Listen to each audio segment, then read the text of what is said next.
जय गुरुदेव मित्रों। फिर आप लोगों के साथ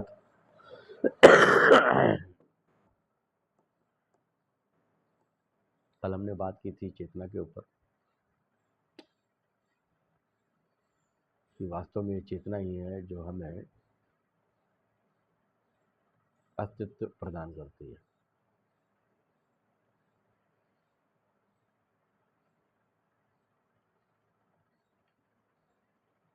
जीवन और चेतना, अस्तित्व और चेतना, ये दोनों जो है एक दूसरे के पूरक है। बगैर चेतना के कोई अस्तित्व नहीं, कोई जीवन नहीं, और बगैर जीवन के, बगैर अस्तित्व के चेतना का भी होना, ये दोनों एक दूसरे के पूरक है। हमारे मूल तत्व यानी आत्मन के साथ में तीन चीज़ें हैं। तीन चीज़ें इस संसार में हमारे मूल तत्व के साथ में जुड़ी हुई हैं। पहली तो है चेतना, नूर। दूसरा है जीवन, है अस्तित्व यानी नफ्स। तीसरी है यह देह। हमारा जो मूल तत्व है वो इन तीन चीज़ों के साथ में मिल करके संसार में लीलाएं कर रहा है, क्रियाकलाप कर रहा है।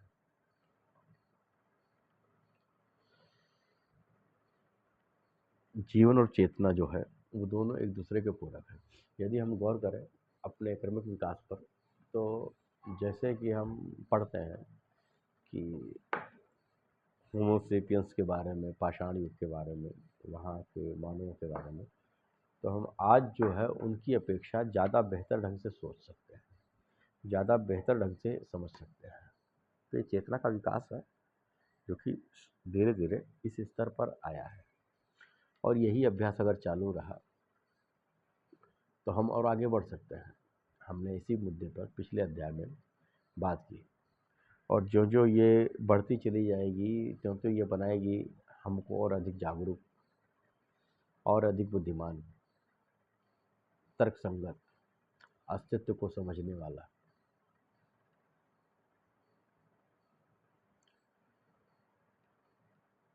इसके लिए प्रयास करने की और अभ्यास करने की ज़रूरत है। ये चेतना ही है जो मनुष्य को पशुवत श्रेणी से उठा करके क्या कहते हैं, मनुष्य की श्रेणी तक लेके आती है, और सक्षम है कि मनुष्य की श्रेणी से भी उठा करके उसे दिव्य श्रेणी तक पहुंचा दे, उसको बदल दे एक दिव्य, इस जीवन को एक दिव्य जीवन के रूप में। जिज्ञासा, तर्क, आकलन करते करते, वैचारिक संघर्ष करते करते, चिंतन करते करते आज मनुष्य इस स्तर तक पहुंच पाया है, और हमें पुनः उसी कार्य को करने की आवश्यकता है जिस कार्य को करते करते हम यहाँ तक पहुँचे। आज भी मानवों में पाषाण युग के मानव होंगे, ऐसा नहीं है। आज भी 100% पशुवत जीवन व्यतीत करने वाले लोग होंगे, और आज ऐसे भी जीव मौजूद होंगे जो उस दिव्य क्षमता तक पहुँच चुके हैं। उन्होंने इस क्रमिक, एक चीज़ होती है ना कि होती है, एक होता है इवोल्यूशन, क्रमिक विकास, एक होता है रिवॉल्यूशन, क्रांति। इवोल्यूशन एक क्रमिक विकास है जो धीरे धीरे धीरे धीरे धीरे धीरे अपने लक्ष्य की तरफ अग्रसर होगा। रिवॉल्यूशन यह है कि हमको कोई उपकरण मिल जाए, कोई माध्यम मिल जाए, कोई विधि मिल जाए, हमको समझ में आ जाए, और हम चीज़ों को जो बहुत देर में प्राप्त होने वाली थी उनको हम एक लिमिटेड टाइम में उसको प्राप्त कर लें, वो होता है रिवॉल्यूशन। तो मैं तो ये कहूँगा कि आज जो है रिवॉल्यूशन की ज़रूरत है, और इवोल्यूशन के माध्यम से हम इसको तो प्राप्ति कर लेंगे। तो फिर आते हैं अपने मूल विषय पर कि हमारे पास एक मूल तत्व है आत्मन, और उसके साथ में हमको तीन चीज़ ये प्राप्त हैं। एक तो ये शरीर है, दूसरा है हमारा अस्तित्व, जीवन है, और तीसरा है चेतना। ये तीन चीज़ें हमारे क्या बोलते हैं, इस मूल तत्व के साथ जुड़ी हुई हैं।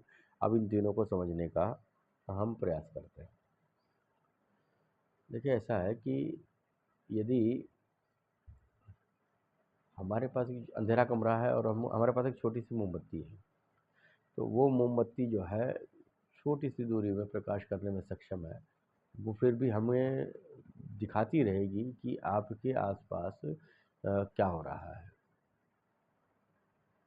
यदि इस मोमबत्ती के बराबर भी रोशनी नहीं होती, जैसा कि जड़ में होता है, तो हम क्या समझ पाते हैं? तो एक चेतना का स्तर हमारे पास ऑलरेडी गिफ्टेड है। वो प्रकाश हमारे पास उपलब्ध होता है, जिसी की उपस्थिति के कारण ही हम अपने जीवन को समझ पाते हैं। आप इसको अपने सूक्ष्म लेवल की चेतना को अगर समझना है, तो आप इसको यूँ समझ सकते हैं कि एक चेतना को एक चेतना को दूसरी चेतना के अंतर को समझने के लिए हमारे पास दोनों प्रकार की चेतनाओं का होना ज़रूरी है।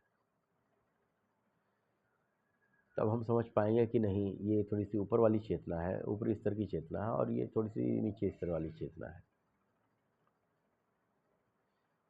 चेतना की क्वालिटी में फ़र्क नहीं पड़ता, उसकी क्वालिटी में फ़र्क नहीं पड़ता, हमारे अपने स्तर का फ़र्क पड़ता है। मैं शायद समझा पा रहा हूँ, मैं क्या समझाना पा रहा हूँ। देखिए, ऐसा होता है, फिर से समझिए कि एक सूक्ष्म चेतना के साथ हम सदैव हैं। नींद क्या है? जब हम नींद में होते हैं, तो क्या हमारे शरीर की गतिविधियाँ रुक जाती हैं? मैं तो बैठा हुआ हूँ, लेकिन मुझे पता नहीं है कि मेरे कितने सेल्स बन रहे हैं, कितने सेल्स इस वक्त ख़त्म हो रहे हैं। मैंने कुछ नाश्ता किया था, वो ऑलरेडी मेरा पेट जो है उसको पचाने के कार्य में लगा हुआ है। वो जान रहा है कि कहाँ से कौन सा, किसमें क्या फ्लड मिलाना है, किसको कितना पीसना है, वो जान रहा है। उसके पास अपनी एक चेतना है, सूक्ष्म चेतना। मेरे पास अपनी एक चेतना है, आत्मी चेतना। इस आत्मी चेतना के माध्यम से मैं उस सूक्ष्म चेतना को जो समझना चाहूँ, समझ सकता हूँ। यही विधि थी कि हमारे ऋषि मुनियों के पास कोई आज के वैज्ञानिक उपकरण नहीं थे, परंतु उन्होंने हर एक विषय पर उन्होंने शोध कार्य किया। हर विषय को आज के मशीनी युग की जानकारी की अपेक्षा और अच्छे ढंग से उन्होंने प्रस्तुत किया, क्योंकि उस वक्त वो ब्रह्मांडीय चेतना में जी रहे थे। तो जब तक हमें अपने से अधिक चेतना या इस स्तर से न्यून चेतना का अनुभव नहीं होगा, तब तक हम डिफ्रेंशिएट नहीं कर पाएंगे। तो उसको समझने की कोशिश करते हैं कि नींद, जब आप नींद में होते हो तो भी आपका शरीर जो है एक चेतना के ढंग से व्यवहार करता है, वो जागृत होता है। आप सो रहे होते, लेकिन वो जागृत होता है, वो सारी चीज़ों को यथारूप करता रहेगा। तो ये चेतना कहाँ से मिली उसको? ये चेतना उस मूल तत्व में अंतर्निहित जो चेतना है, ये उससे प्रभावित होती है, ये उससे ताकत लेती है, ये संबंधित है उससे। क्योंकि मूल तत्व के पास काया भी तो है, काया का जो डिपार्टमेंट है वो मूल तत्व का ही तो है। जब आप नींद में होते हो तो आपको न तो रिश्ते याद होते हैं, ना ही ईश्वर याद होता है, ना ही धर्म याद होता है। आप सब कुछ भूल जाते हो और किसी गहरे खाई में उतर जाते हो।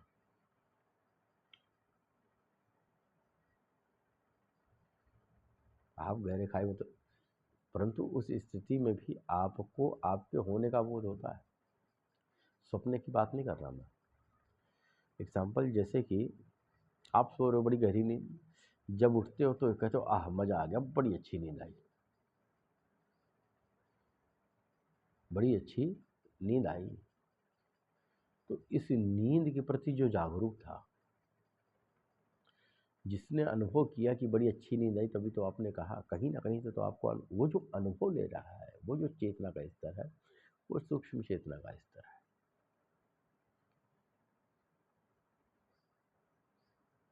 और ये जब आप जाग जाते हो तो एक दूसरी चेतना का स्तर आपके सामने प्रकट हो जाता है। तो दो चेतनाओं के अंतर को आप स्वतः समझ सकते हो कि दो चेतनाओं के बीच में क्या अंतर है। चेतना तो तब भी थी, क्योंकि कोई पूरा संसार जो है, पूरा ब्रह्मांड जो है, चेतना विहीन नहीं है, सब चेतनात्मक है, सब में चेतना का अंश है। इसी प्रकार से तो हमें जो है नींद में जिस जो चेतना का स्तर है, आप उसका अनुभव कर सकते हो। हमें करना और कुछ नहीं है,